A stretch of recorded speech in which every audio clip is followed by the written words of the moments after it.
Assalamualaikum warahmatullahi wabarakatuh. Alhamdulillah nahmaduhu wa nasta'inuhu wa nastaghfiruh wa na'udzu billahi min shururi anfusina wa sayyiati a'malina may yahdihillahu fala mudhillalah wa may yudlil fala hadiyalah. Asyhadu an la ilaha illallah wahdahu la syarikalah wa asyhadu anna Muhammadan abduhu wa rasuluhu la nabiyya ba'da ma ba'd. Kita masuki bab tentang cara mengkafankan jenazah. Di sini ada poin-poin. Yang pertama, tali pocong itu, kalau kita tali pocong, diambil dan digunakan dengan bilangan ganjil. Tali pocong sunnahnya ganjil 5, 7. Ini yang populer 7 di negeri kita. Jadi ikatan bawah, ikatan atas itu 2. Yang 5-nya itu tengah-tengahnya. Dan sebenarnya di kubur itu nggak perlu dilepas. Keyakinan yang salah di masyarakat kita, pocong itu dilepas. Konon kalau nggak dilepas gentayangan. Sama dengan wajahnya harus dibuka. Sebenarnya nggak ada keterangan harus dibuka.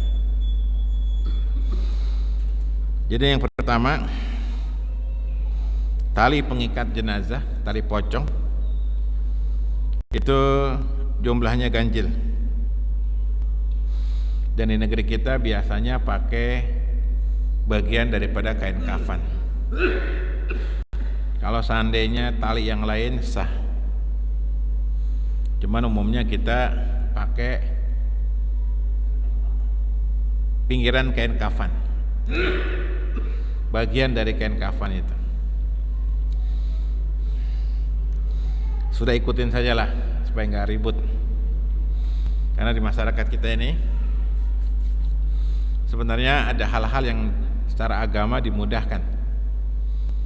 Cuman karena sudah umumnya seperti itu, kita ikutin yang umum selama tidak haram. Jadi kain kafan, kain ikatan pocong itu boleh dari kain kafan, boleh kain apa aja, gitu. Nggak harus kain dari kain kafan. Misalkan ada kain-kain yang lain, boleh saja, gitu. Tapi di negeri kita sudah populer dengan kain kafan. Jadi sunnahnya ganjil. Walaupun nggak ganjil nggak dosa. Ini sunnah saja. Bisa 5, bisa 7, dan seterusnya. Sesuai dengan kondisi jenazah. Kalau jenazahnya jenazahnya pendek, tidak panjang. Jenazah anak-anak pamannya cukup 5, dewasa 7. Tergantung kebutuhan. Kemudian yang kedua, sunnahnya mengharumkan kain kafan dengan asap gaharu. Ini parfumnya Timur Tengah, gaharu. Nyarinya di sini kayunya. Mahal emang. Kalau kita pakai apa, Pak? Stanggi ya, apa namanya? Stanggi. Jadi boleh apa saja. Pengharum daripada kain kafan. Dan biasanya memang itu dibakar sebanyak 3 kali.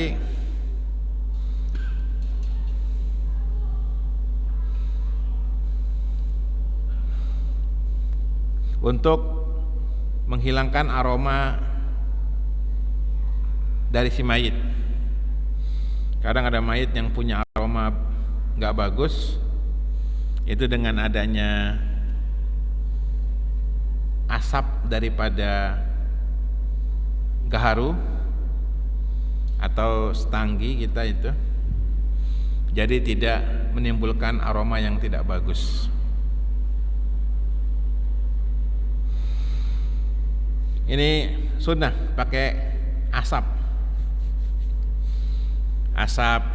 gaharu. Kalau di Timur Tengah pakai gaharu. Kayu gaharu tuh mahal emang. Kalau kita mulai ada asapan-asapan itu yang bisa memberikan wangi-wangian. Yang ketiga, jenazah laki-laki sama dengan jenazah perempuan, yaitu 3 lapis. Adapun perempuan 5 lapis, hadisnya lemah. Tapi kalau dibutuhkan perempuan supaya auratnya lebih tertutup, boleh lebih dari 3 lapis. Para ulama Syafi'iyah mengatakan ketika dibutuhkan dalam rangka menjaga aurat wanita, dibolehkan sampai 5 lapis. Walaupun memang hadis perempuan 5 lapis kain kafan itu hadisnya lemah. Jadi pada prinsipnya laki dengan perempuan sama, kain kafan 3 lapis. Biasanya sebelum disusun itu tiap lapisan dikasih seperti serbuk, wangi-wangian, yang tujuannya supaya si mayat tidak tercium bau, ya, jadi harum si mayat itu, ya, ada wangi-wangian, ya, seperti kapur barus dan seterusnya.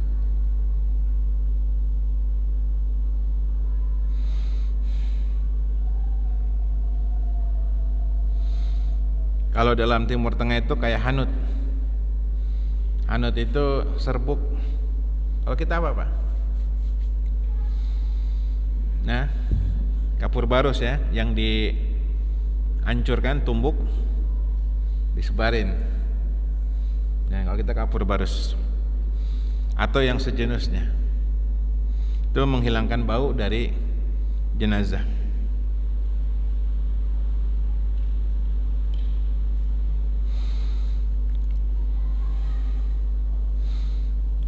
Adapun cara bungkusnya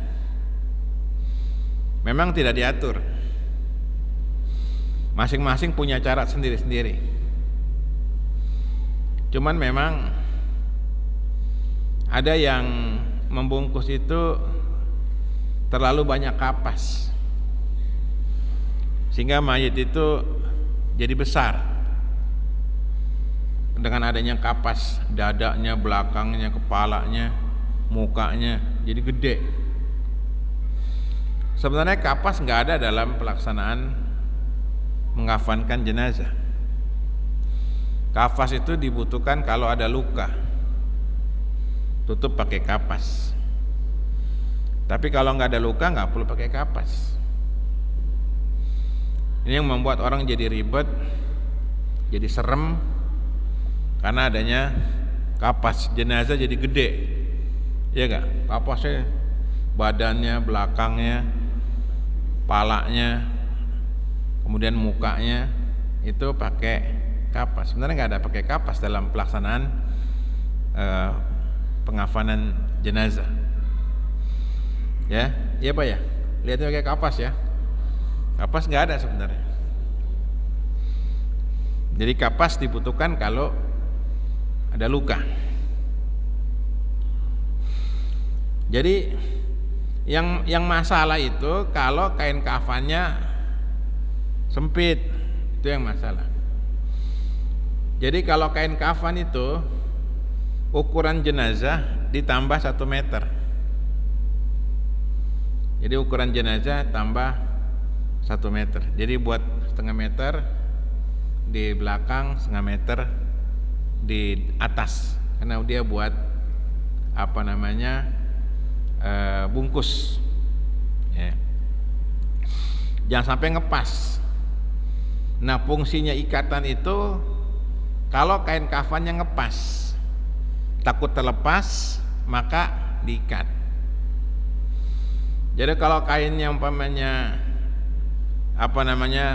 besar, kemungkinan besar tidak kebuka, maka seandainya ikatannya itu terlepas, tidak mengganggu, tidak kelihatan aurat si mayit itu.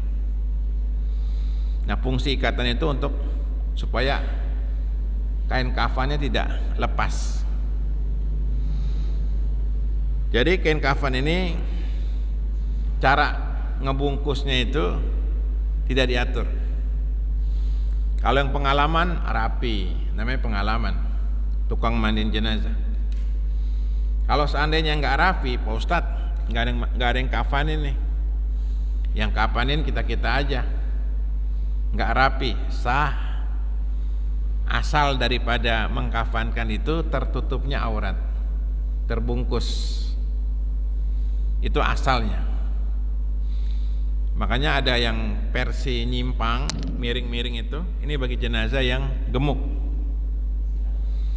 Bagi jenazah yang kecil itu nggak perlu di miring-miringin, ya, bungkus saja. Tekniknya dikasih kebebasan. Ada yang ke kanan dulu dilipat, yang kedua kiri, yang ketiga tengah-tengah lipetannya itu. Ya, jadi ada yang lipatannya sebelah kiri dulu dilipatnya, ada yang lipatannya sebelah kanan dulu yang lapisan kedua, kemudian lapisan yang paling bawah tengah-tengah. Jadi jenazah safety, tertutup rapi. Jadi cara ngebungkusnya itu bebas, Pak. Kalau Bapak ikutin tukang bungkus jenazah, tukang mandikan jenazah, itu masing-masing punya ciri khas, boleh-boleh saja. Tapi dengan catatan, dalam pembungkusan jenazah tetap jangan sampai kita melihat aurat si mayit. Jadi gini, Pak, begitu diletakkan mayit itu, tetap auratnya ditutup. Saya ulangi, aurat tutup pakai kain. Begitu mulai dibungkus lapisan pertama, jadi kain kafannya itu udah disediain di lantai. Ada 3 lapis. Ya, 3 lapis. Jenazah diletakkan di atas kain kafan. Lapisan paling atas bungkus jenazah nih. Berarti lapisan yang pertama buat si mayit. Ketika udah ketutup, maka kain yang tadi buat nutup auratnya ditarik. Nah, gitu. Itu ada tekniknya memang. Masing-masing tukang mandiin jenazah tekniknya beda-beda, tapi nggak masalah. Jadi ditutup dulu nih badannya pakai kain batik biasanya, kain batik. Nah, nanti ditutup tuh satu, ya kan? Ketika ya ditutup sebelah kanan ditutup, ditarik dah tuh kain dari kolong. Nah, ditarik kain batiknya ditarik. Berarti udah nggak kelihatan auratnya. Nah, tutup lagi dari kanan ke kiri. Gitu. Nanti lapis kedua gitu, dari kiri ke kanan. Lapis ketiga dari kanan ke kiri. Gitu. Nah, bisa lah. Gitu. Nanti diikat supaya nggak kebuka, ada tali pocong itu. Tali pocong juga ngikatnya bebas. Boleh ikat mati, boleh ikat nggak mati. Kalau kita umumnya ikatnya nggak mati karena dikubur dicabut lagi. Padahal nggak dicabut nggak masalah itu. Gitu. Jadi kalau kita umumnya dicabut lagi itu, jadi ikatannya nggak mati. Diikat mati boleh, panjangan digunting. Ya. Gampang sebenarnya. Ya.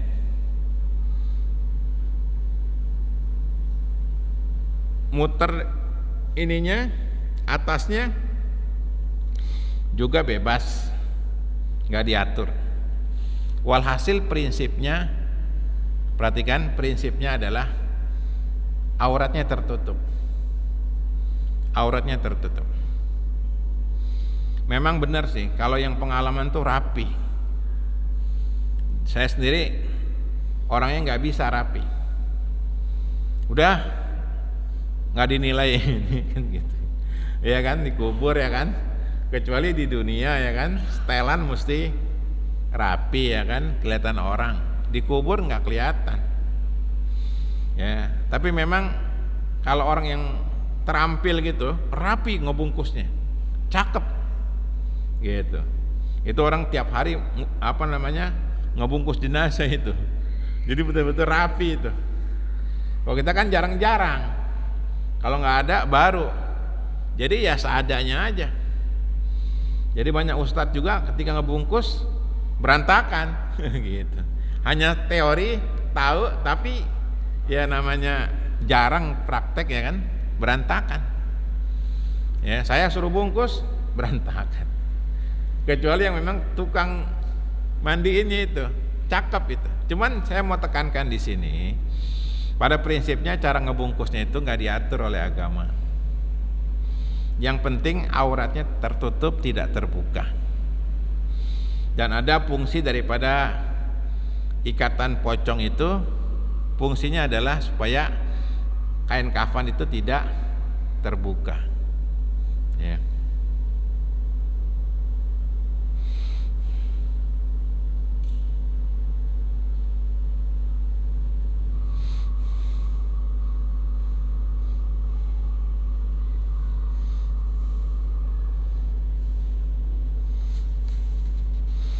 Kemudian kalau sudah rapi, jenazah boleh disunahkan dikasih wangi-wangian, minyak kasturi. Ya. Jadi gini Pak, lapisan kafan itu dikasih serbuk gaharu, asap gaharu, supaya mayatnya tidak bau. Selesai dibungkus, mayat dikasih wangi-wangian. Ya, karena beda menghilangkan bau dengan wangi-wangian. Kalau sudah rapi, sunnah mayat dikasih wangi-wangian. Dan wangi-wangian zaman sekarang lebih canggih. Zaman dulu kan minyak nyong-nyong. Makanya zaman dulu minyak nyong-nyong tuh kata orang, bawa orang meninggal nih, gitu. Sekarang minyak parfum itu banyak variasinya. Boleh yang mahal dan seterusnya. Yang penting untuk menghilangkan bau si mayat itu, gitu. Nah ini memandikan jenazah.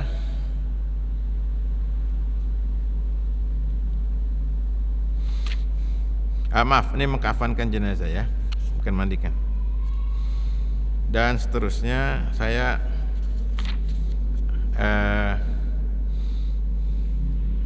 tidak perlu baca satu-satu. Ada yang mau tanya Pak? Sebelum Waalaikumsalam.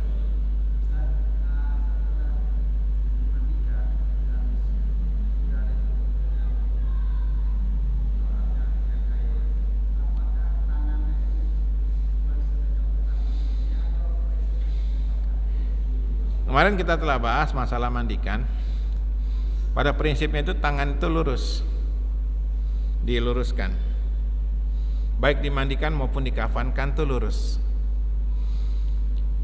Di masyarakat kita itu punya keyakinan disedekapkan, alasannya seperti orang sholat, supaya menghadap Allah dalam kondisi seperti sholat. Ini akal-akalan. Biasalah bangsa yang biasa rekayasa. Kita kan pakar rekayasa, pakar pencitraan.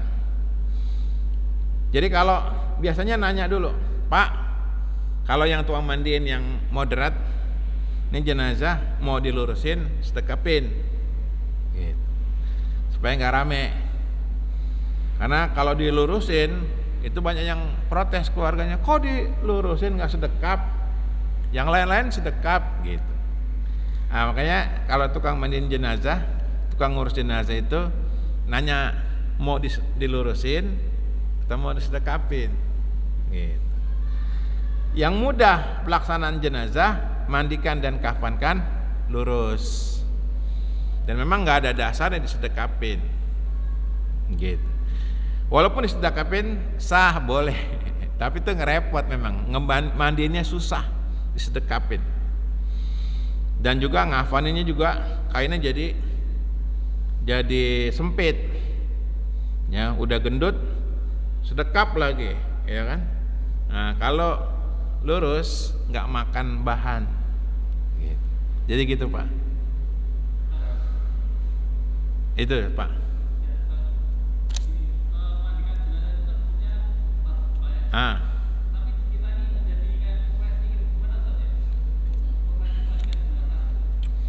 Jamaah sekalian, memang hukumnya fardu kifayah. Pada prinsipnya seperti itu. Dan kita emang bikin kajian pas bab ini supaya kaum muslimin bisa. Nggak susah-susah banget sih. Kalau kemarin saya jelasin nggak susah. Gampang deh Bapak, nanti lihat YouTube aja. Orang ngerti kok. Lihat YouTube, sudah teori ini udah jelaskan. Tinggal lihat YouTube langsung paham.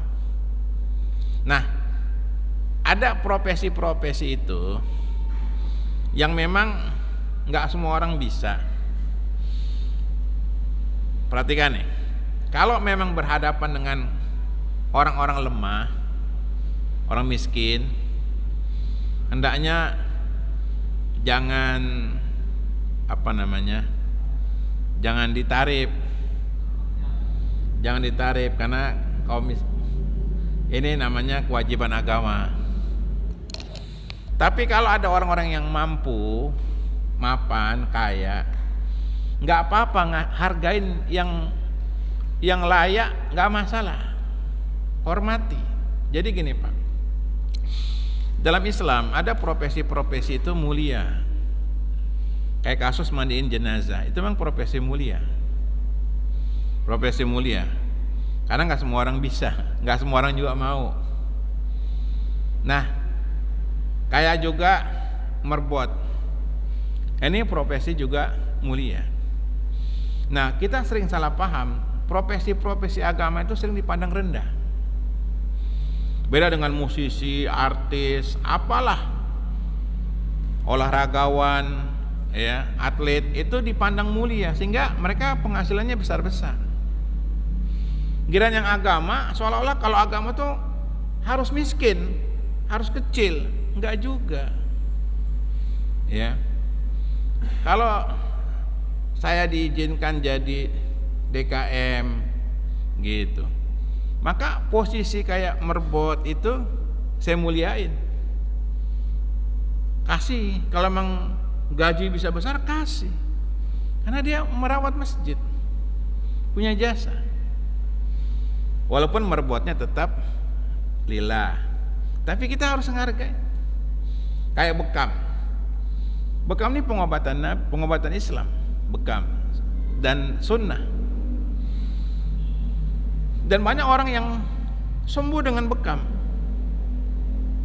Nah, kita manang bekam tuh karena ini agama harus murah. Orangnya kan harus ikhlas, harus. Kita buruk, negatif memandang seperti itu. Kalau kita bisa muliakan mereka, muliakan. Berapa sih dokter ahli sekali periksa sekian juta? Ini dia ahli.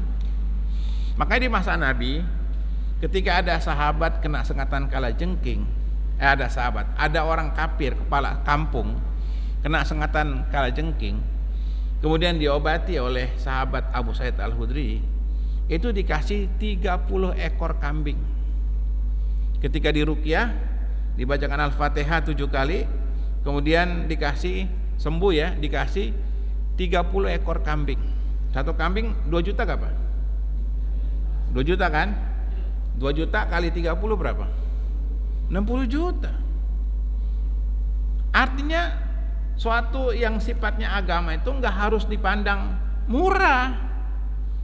Boleh kita muliakan selama tetap orientasi agamanya itu karena Allah. Nah, kayak profesi muazin. Makanya di Timur Tengah, kayak di Qatar, muazin, imam gajinya lumayan. Gitu. Profesinya jadi merbot. Jadi jangan rata-rata merbot tuh pasti hina gajinya, hina. Padahal dia profesi mulia. bersihkan kamar mandinya, bersihkan ininya. Hina. Kayak kita guru, dulu kan guru kita hina. Makanya ada yayasan air mata guru, rendah gajinya. Sekarang orang mulai sadar, ini guru loh yang mencerdaskan bangsa. Artis merusak bangsa, gede gajinya. Nah sekarang ya kan, orang mulai melihat gaji guru. Nah kita salah dalam masalah ini, kita banyak yang salah. Dia seolah-olah kalau kayak bekam bayar seikhlasnya. Giliran dia masuk rumah sakit mitra bisa keluar duitnya 20 juta, sekian puluh juta. Giliran diobati panggil ustadz, ruqyah, sukron Pak Ustadz, jazakallah khair gitu. Betul, ada nilai-nilai keikhlasan gitu. Nah sekarang saya tanya, saya ada guru, dia pindah ngajar karena di tempat lain lebih gede gajinya. Apakah dia pindah ke tempat lain lebih gede gajinya? Ikhlas tidak? Masalah ikhlas itu urusan hati. Profesionalitas itu juga perlu. Masalah ikhlas itu urusan hati, memang urusan dia dengan Rabbul Alamin. Tapi profesionalitas juga dia perlu. Ada tawaran nih ngajar di sekolah yang lebih serius, lebih besar, tunjangannya lebih bagus, karena dia ada sisi profesionalis ini ya, keahliannya itu boleh. Sama kayak kita kerja, ada tawaran lebih besar, gak masalah. Nah banyak nih Pak, nih saya mau, mumpung ada pertanyaan dari Bapak, saya mau jelaskan, nih banyak yang curhat, guru-guru di pesantren itu banyak sarjana-sarjana. Sekarang ini Pak, hampir semua guru pesantren sarjana. Bayarannya mahal, puluhan juta. Uang bulanannya juga 5 juta. Jadi penghasilan pesantren itu besar. Sedangkan gaji gurunya kecil-kecil. Guru-gurunya didoktrin harus ikhlas ya, gitu. Jadi seolah-olah kalau nuntut gaji, nggak ikhlas nih. Tidak, ini zalim. Nah makanya banyak, mohon maaf ya, saya agak terbuka. Pengelola pesantren itu culas. Dia bergelimang harta. Ya, pimpinan pesantren itu bergelimang harta, banyak, ratusan juta dia dapat. Sedangkan guru-gurunya gajinya separuh UMR, sedih cerita. Padahal dia sarjana. Apakah dia kalau nuntut gaji nggak ikhlas? Tidak, lain lagi. Keikhlasan hubungan dia dengan Tuhannya. Nah ini juga perlu keterbukaan. Jangan memandang orang yang kalau berbau agama itu harus miskin, harus murah. Yang enggak. Sama kayak haji, orang boleh pakai yang mahal karena dia di sana juga fasilitasnya mahal. Ibadah ya Pak ya. Kan ada yang namanya yang plus. Ya, haji plus. Berapa? 300 juta. Karena dia di mewah, pesawatnya mahal, hotelnya mahal. Gitu, sesuai. Jadi jangan harus ikhlas seadanya, tidak. Nah kayak tukang mandiin jenazah, dia berjasa, jenazah orang tua kita, jenazah anak kita, istri kita. Kalau kita memang mapan, boleh rasa terima kasih. Nih Pak, gitu, sekian juta umpamanya, nggak masalah. Kalau emang kita nggak ada lagi, tukang mandi jenazah juga harus ikhlas, terima. Jangan enggak, saya nggak mau berapa ngasihnya, gitu. Jangan, gitu. Ada di mana dia sisi dihargai keahliannya, ada juga di sisi keikhlasannya. Nah, jadi profesi mandiin jenazahnya boleh, sama kayak profesi bekam, boleh, profesi ruqyah boleh. Tapi masalah tarif itu memang dilihat apakah dibutuhkan atau tidak. Kalau dia ada tarif, boleh saja pakai tarif. Zaman sekarang pakai tarif.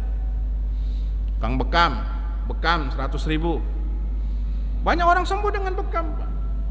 Yang rumah sakit angkat tangan dia sembuh. Gitu. Fasdu gitu. Gak apa-apa kalau profesional, dia ahli. Saya punya teman tuh profesional dia. Sekali bekam 1 juta. Tapi memang efektif. Orang yang bekam tuh dapat manfaatnya. Ahli dia. Betul-betul ahli dia. Pakar. Bayar 1 juta. Kok mahal, Ustadz? Saya nggak mau ngerendahin ilmu bekam. Jadi jangan ini dianggap murah gitu.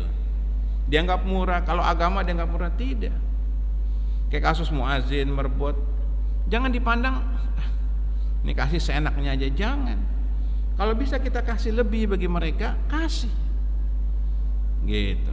Banyak saya lihat masjid-masjid punya uang besar tapi bakhil sama karyawannya sendiri, ya, kecil penghasilan, nggak cukup, gitu. Kasih dia yang manfaat, gitu.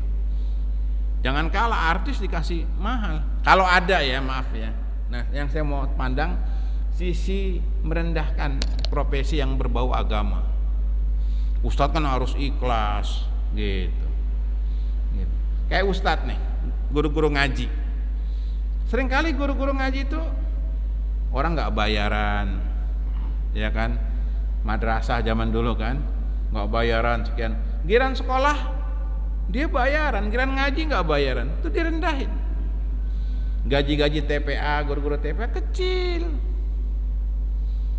Kadang mereka nggak ngeluh ke murid-muridnya, itu ketulusan mereka. Kita nggak cukup Pak Ustadz. Banyak yang Pak Ustadz saya dosa nggak sih, nggak ngajar, saya ganti profesi. Nggak masalah, banyak kok profesi guru yang gantiin. Selama kamu belum punya kemapanan, boleh. Banyak yang ninggalin jualan ayam bakar. Kenapa? Karena emang nggak cukup. Nah, kita juga memandang kalau berbau agama itu harus murah. Yang enggak dong. Kalau memang kita mampu, kasih yang terbaik. Kalau kita nggak mampu, ya boleh, gitu. Jadi perhatikan bapak-bapak ya, jangan kalau yang sifatnya agama itu seenaknya saja. Iya, banyak guru-guru itu. Dia ngajar profesional. Nih Pak, saya kasih tahu. Kalau di Timur Tengah gaji guru itu dijamin oleh negara.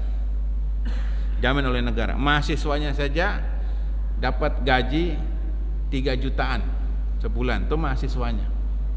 Gitu. Dan dia dapat rumah, dapat buku-buku gitu. Kita Ustadz mau beli buku saja nyicil buat umat, buat baca. Nggak difasilitasi oleh negara. Masjid juga nggak fasilitasi. Ustadz butuh kitab apa? Nggak ada jamaah yang. Nah, padahal kita ada anggarannya buat beli buku, karena ilmu tuh harus di-upgrade terus. Kita ngajar nggak boleh sembarangan, nggak boleh asal-asalan, gitu. Baca, ada anggarannya. Istri saya juga kadang cemburu, kok beli buku lagi? Yang kemarin udah beli. Memang iya, tuntutan. Kadang kita ngutang 10 kali bayar, gitu. Tuntutan. Ustadz itu nggak memperkaya diri, dia penting punya perpustakaan. Ya, penting dia bisa buat makan. Nah, saya ini sekaligus curhat juga, gitu. Jadi kawan-kawan kita nih Pak, banyak di antara mereka kayak kasus kemarin pandemi itu jual buku-bukunya tuh, jual buku-bukunya. Buat apa? Buat kehidupan sehari-hari. Buat jual, gitu. Kenapa? Karena orang memandang kalau yang namanya agama tuh harus murah. Guru ngaji bayar seenaknya saja. Dulu saya bongkar itu. Nggak boleh pelit jamaah sekalian. Kesian. Ya, yang nggak habis pikir Pak nih, sekolah-sekolah Islam terpadu itu bayarannya mahal-mahal, uang pangkalnya mahal-mahal, gurunya kecil. 1.500.000, 2 juta, kamu dibayar berapa? 2 juta Pak Ustaz sebulan. S1 ngajar pesantren, pesantrennya megah, bayarannya mahal, uang pangkalnya kok bisa? Nggak taunya mak kepala sekolahnya poya-poya, dia ngeraup keuntungan. Guru-gurunya didoktrin, kamu harus ikhlas. Ya capek deh gitu. Ini nggak profesional gitu. Jadi banyak nih masjid-masjid kasnya gede tapi nggak sesuai dengan kesejahteraan para dai-nya, nggak kesejahteraan daripada merbotnya. Emang merbot itu tulus, dia 10 tahun dia digaji seenaknya aja, padahal kasnya banyak, kasnya ada gitu. Zolim gitu. Nah, kayak mandiin jenazah tadi ya, memang dia sendiri nggak mengharapkan itu, dia tulus ya. Tapi kalau kita ada lebih, kasih. Dia mandiin jenazah orang, punya jasa, dia ngebungkus jenazah orang tua kita ya, pasti kasih 100.000 ya kan. Kurang ajar, ngerendahin, menghina gitu. Coba kalau dia ke dokter profesor, dia berani bayar berapa saja. Jangan ya, walau alam bisawab. Paham ya Pak? Jadi profesinya boleh, profesi tukang mandiin jenazah boleh, profesi tukang bekam boleh ya, selama memang dia berjalan di jalan yang benar. Ya Pak, nanya apa Pak?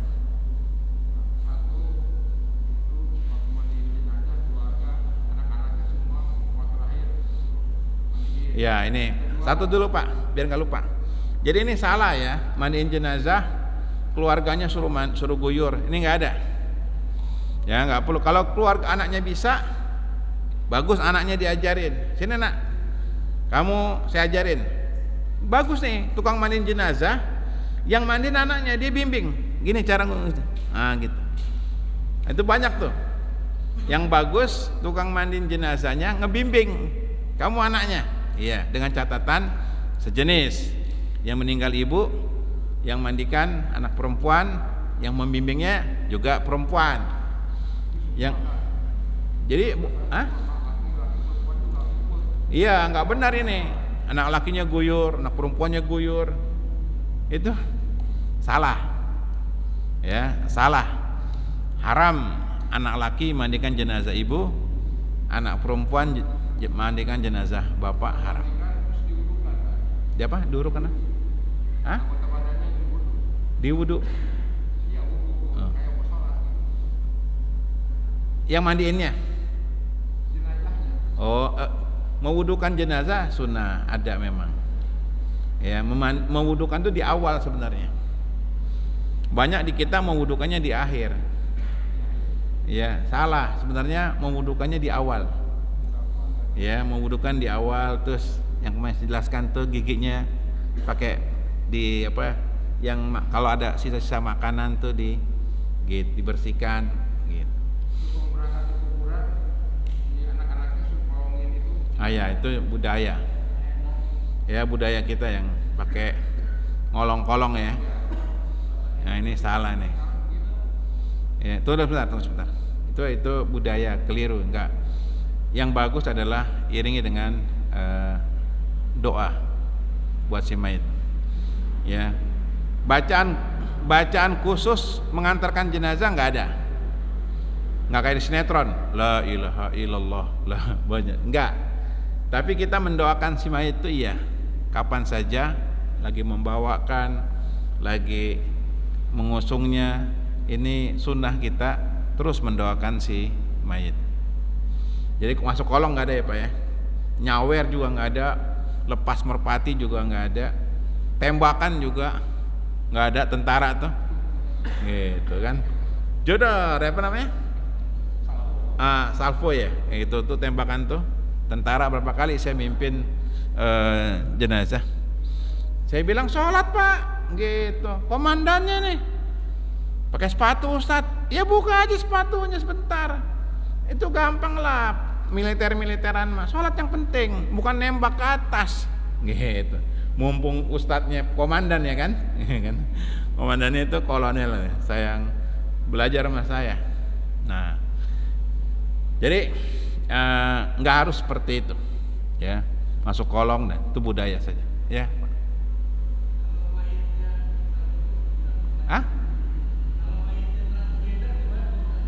Nah ini kayak Dorce ya. Jamaah sekalian, dia kembali ke asalnya. Asal dia laki ya laki. Memang resiko orang transgender itu, ini yang saya sering sampaikan di sini. Ketika mati itu jadi kisruh. Mau ditelanjangin perempuan, tapi badannya gede, ya kan? Apa di setim ya dari jauh cerot gitu. Yang jadi bahasan oleh para ulama, kalau kelaminnya dua, dia dimandikan dengan tidak dibuka pakaiannya, gitu, tutup. Gitu. Wallahu alam, seperti jenazah Rasul, dia tidak ditelanjangin, dimandikan dengan pakaiannya, dibungkus dengan pakaiannya.